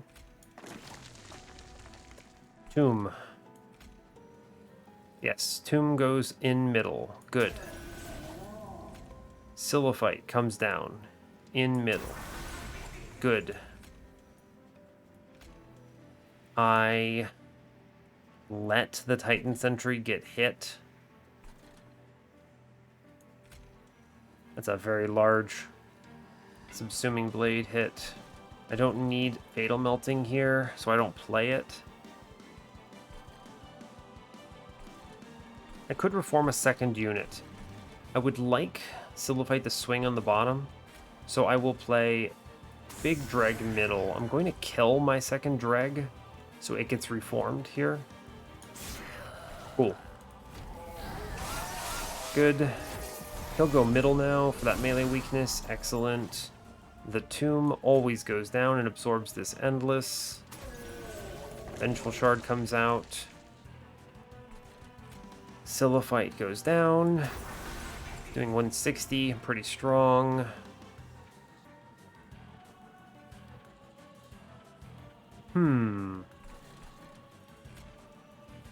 Interesting. Doing a 500 something damage Subsuming Blade here now. I can't kill a heavy Gilded Wing with it yet. I think I will kill my own Siren here. Yes, I give up a lot of damage, but it helps ramp the scaling. Yeah, that's actually super cool because we kill everything on this floor with this Molten Encasement, which is just fine. And I'm going to put in another big drag. He's doing 100 damage. 91. It's pretty good. And this is important because it means I get both Silophytes back on next turn. And one of them has accelerated in scaling. Yeah, that's cool. Cool. We should absolutely destroy Seraph here to an unbelievable degree. I think I actually killed this middle Gilded Wing. Yeah, easily. We'll pop that for sure. Cool. Here, have some more spell weakness, Seraph. Endless goes on the tomb. Shark comes down, saves bottom floor. I want to play strong Silophyte middle here. Oh no, I put strong Silophyte up top. Oh no, he doesn't actually even kill it. It's too strong. Okay, we'll put the strong one middle. I can kill it next turn, and I'll put the weak one bottom because it kills the floor. This works out because the bottom one kills the floor, right? But then I can Subsuming Blade the middle one next turn and keep bringing it back to scale it. Yeah, cool. Cool. Very good. Tomb, middle, good. That's a 700 damage of Subsuming Blade onto our friend. But I'm always killing my own Silophyte here every time. It's a 400 damage Fatal Melting to the boss. You'll love to see it. I guess I should play Big Drag, right? No reason not to. Make him huge. I'll keep both dregs alive. Sure, dudes. Let's go. I'll play the Crystallis on bottom. It does not matter one bit, but it saves. It actually perfectly kills the Titan Sentry, right? Because the Patient hits it now with the melee weakness, since the Gilded Wing dies to the Silophyte. That's excellent news. We get a fresh one. He has to go middle, or he just goes crazy. That works too. Sure. I'll play Devourer middle, why not? Doesn't really matter. Shark, I'm going to stick in the middle here. Play the Shard. Play Big Silophyte middle here. Kill Big Silophyte. Right? Reform both of them. Sure. Purifying Cleanse goes into one of my dregs. Nothing too crazy. And we chill. Sure. He should go middle. Or no, he goes bottom here, right? Yeah, absolutely goes middle. Bottom. So this is now Endless on the strongest Silophyte. Replay a bottom line. Yep. That's a 3,367 line. That's a 104 damage Subsuming Blade. That does 1,000. I could kill, but I do not want to. What we'll do instead is I will play Molten Encasement middle. I'm going to kill one of my dregs because they're in the way now. I'm going to play other Silophyte middle. And I'm going to freeze a Deadweight. Cool. Alright, yeah, we should be super fine here. Yeah, so I win on this floor. Yeah, so all you do is we kill the boss with Subsuming Blade now. Which is a 2,675 damage Subsuming Blade. Pretty decent, if I do say so myself. Thanks, Patient. Have a nice day. This Subsuming Blade is humongous. We're over 100 damage. We're killing upgraded Steel Wings with this, which is pretty unbelievable. Where is it at? Yeah, it's doing 110. Alright. Devourer of Death comes in. Here's the question. I think I want the shark to get hit. So I'll Devourer of Death middle. I don't want the shark to be stealthed. Right? That's actually bad. So we'll play Molten Encasement middle. Sure. Put down the shark. He gets punched. Rector comes in. I could have potentially given Rector Endless, but it does not matter in this case. We'll be able to protect him. I'm not worried about it. I'll put melee weakness on the boss. And then I will put a Dreg in the reform pool here. Cool. And we'll hold on to the Unnamed Tome for now. Fine. Both Silophytes come in play here. Devourer goes middle. Silophyte 1 enters the fray, kills both backlines, burns out. Silophyte 2 does the same on middle. Vengeful Shard comes out. Energy Siphon, where it goes into boss. Both of my reforms are the Silophytes here, so I do not want to risk putting a Dreg in the pool.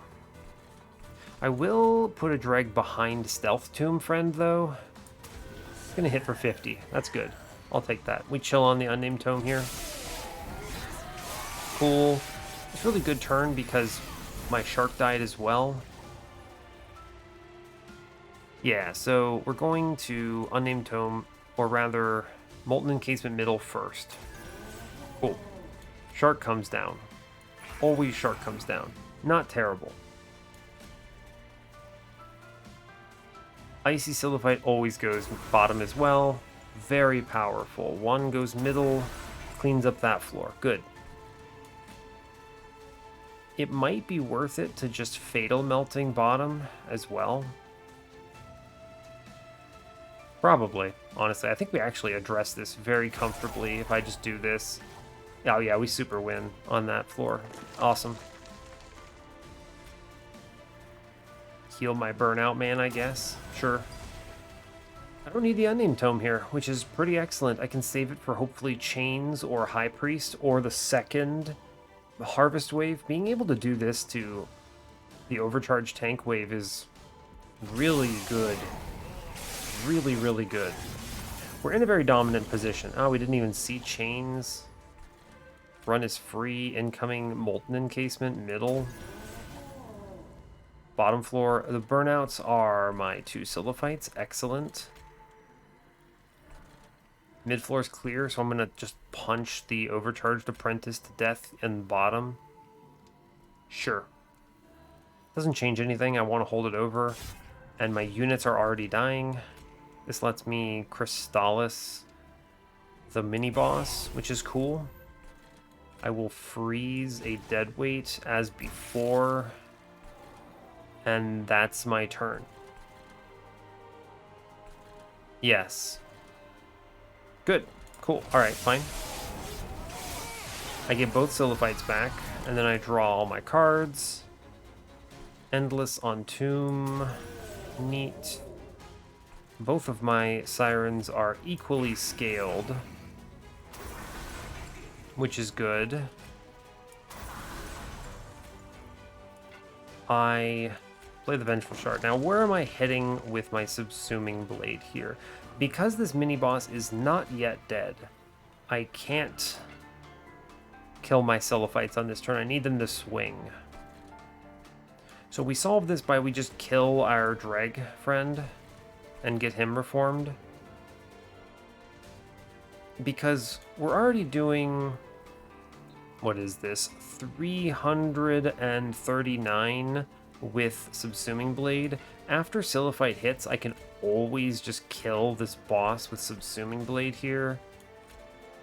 Also, if Silophyte attacks enough times, I might just be able to kill the Divinity with Subsuming Blade, which is kind of fun to think about. I'm going to kill his Dreg. Hold it over, it's fine. Yeah, cool. It's fine. It's cool. Alright, welcome back, Dreg. Devourer of Death middle.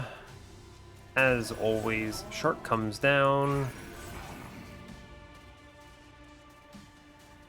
Pretty good floor. Everything dies, basically, which is kind of crazy. I'm going to pop the mini-boss here. Boop, there's 540. I then play Big Dreg again. Just get this man scaling. He helps. Give him some burnout. Doesn't change anything to play this on bottom at all. Nothing changes. I take Crystallis on top floor then. Yeah. Nothing gets burned out here. The interesting thing is you gotta be careful about preserving too many cards because... Oh, actually, I unnamed tome here. I don't want to deal with this Ember Drain ever. And if... Yeah, I don't want to do that. Cool, so I get rid of that. You want to be careful about holding too many cards because on turns where Rector brings back 2, I'm drawing 7, so 1 frozen card is already enough. Now, fortunately, the reforms happen before you draw, so I'm just going to hold another Deadweight here and then Crystallis top. It's fine. Cool. Alright, no Ember Drain. Love to see it. How are we doing on the boss here? Ooh, buddy, that's an 1800 Subsuming Blade. This is the good turn because all of our Silophytes die.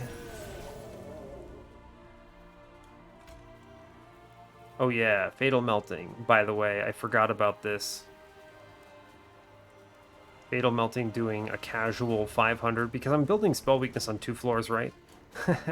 It's funny to think about. Yeah, sure, I'll Fatal Melting on the bottom. Why not? Although I really should just Subsuming Blade the boss here and kill him over 2 turns, right?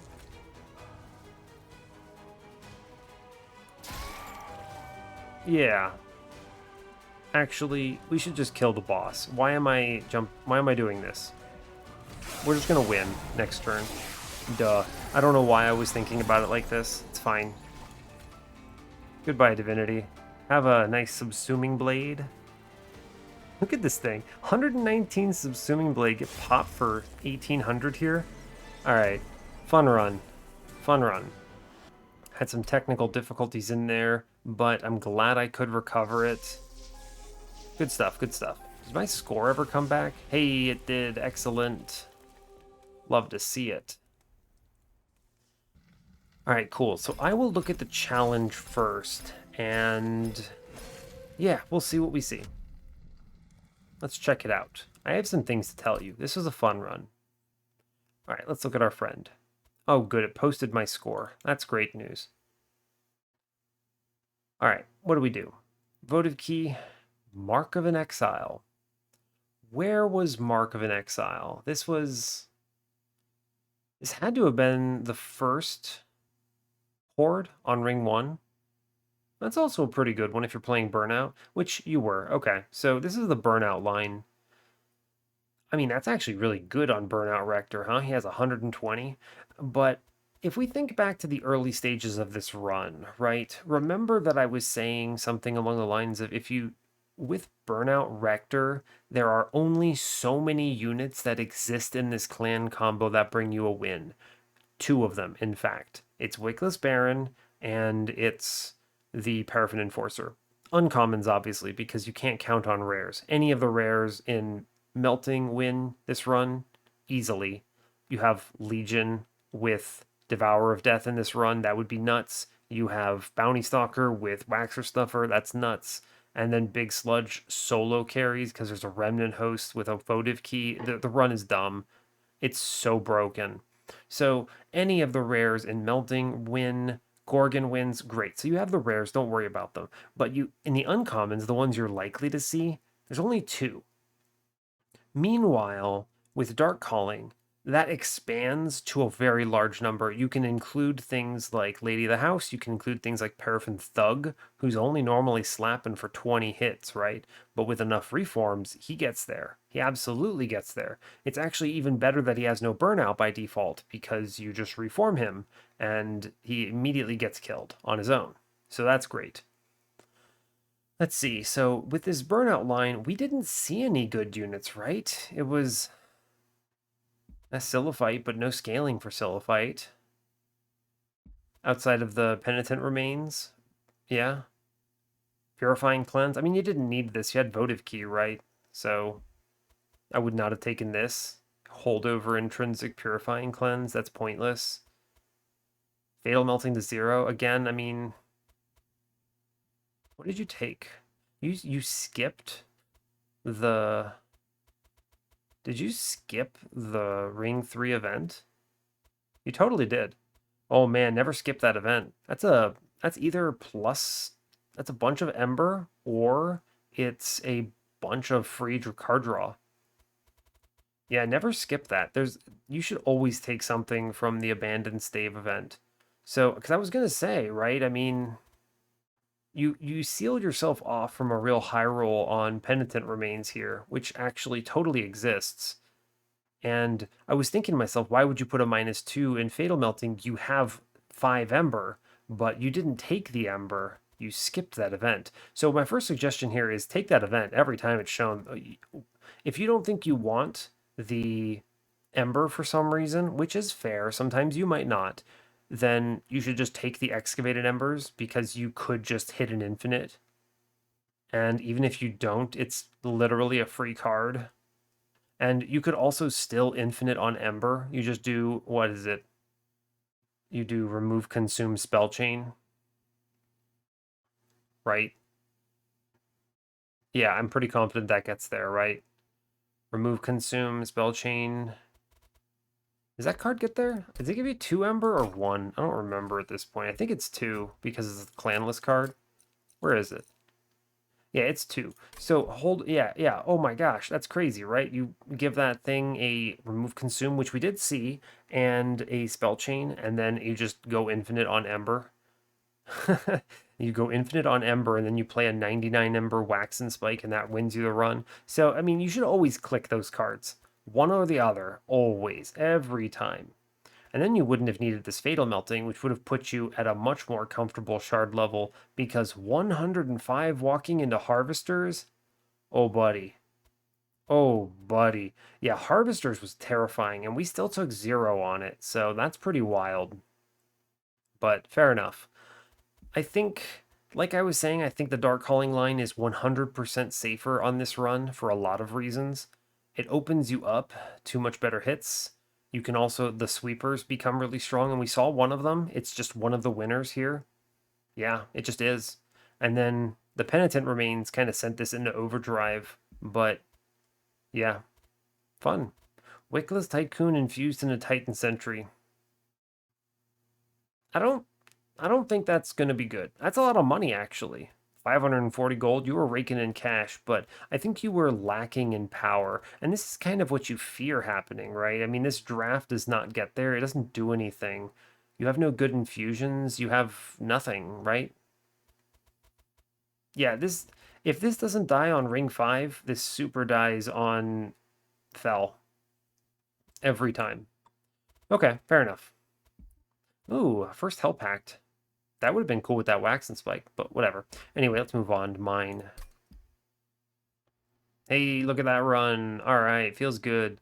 Votive Key requires big brain time, but it's fine. Waxer Snuffer on ring 2. Pretty sick hit, all things considered. It definitely made the Molten Encasement Devourer of Death go wild. I don't know. I had the Titan Sentry. I had, even without Waxer Snuffer, I would have done this with a Molten Encasement. So it would have been the same, basically. The Waxer Snuffer, it helps. It's not a bad relic here. It helps, it's good, but it's not the Omega high roll on this run, right? It's not the, oh, I just win the game because I saw Waxer Snuffer. It's the, oh yeah, I make this even stronger kind of deal. Really, it was the Icy Siliphytes combined with Subsuming Blade going absolutely ballistic here. 122 damage Subsuming Blade. This might actually be the strongest Subsuming Blade I have ever made. It actually might be. This is a ridiculous spell. We killed the Divinity with Subsuming Blade. We killed Seraph with Subsuming Blade. This went crazy. I'm extremely pleased that I picked this up, and then also was just thinking, hey, I guess I have 7 Ember. I don't care if it costs 2. The Titan Sentry is redundant with the Devourer of Death. I kind of wanted to mention this, but we assembled the Titan Sentry earlier, which I think matters. And it was a safe pick on the early game, real strong into the first couple combats where Rector is, fine, but needs some help. And we took every trial. So, I mean, if you looked at like my score throughout, I took no damage on.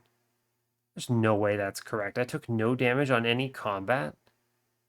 Wow, never mind. I guess I'm just good at the video game or something. But anyway, that's cool.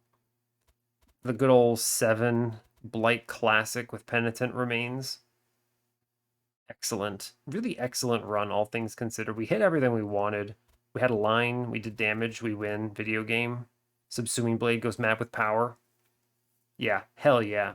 All right, I don't have much else to say. I think we kind of assembled the line. I've already addressed why Dark Calling is the objective correct pick in this run with this clan combo.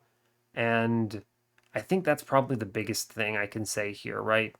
You see this clan combo, you need to think about, okay, I need to not lose the run. I think I misspoke about this earlier in the run where I was rambling about this. If I were playing on my win streak and I saw this clan combo, I 10 times out of 10 pick Dark Calling there. Even though Votive Key with Burnout Rector is cool and solos the early game, it relies very heavily on seeing those units. And what if you miss those units? You just take the line that always wins, which is Dark Calling here. It just always wins. I can't imagine a unit combo that this shows me that I lose with. I mean, this wins with the Paraffin Thugs all the same, right? Now with those, because they don't sweep, you'd need 3 of them, so this run looks different, but it's fine. It's fine. We had a really good high roll on this Rail Fortress Hammer as well. But it's really all about Penitent Remains Abandoned Stave here. It's just excellent. Sick. All right, cool. I don't have much else to say. I think that's it. That brings it to 25 on the series. And yeah, so hey, as always, I really appreciate your time. I really messed that up. Let me just start over. Thanks a lot for watching this. I really appreciate your time. As always, give the video a like or a dislike if you want. You can subscribe to the channel if you want to see more, and stay tuned for what's next. Take care, folks.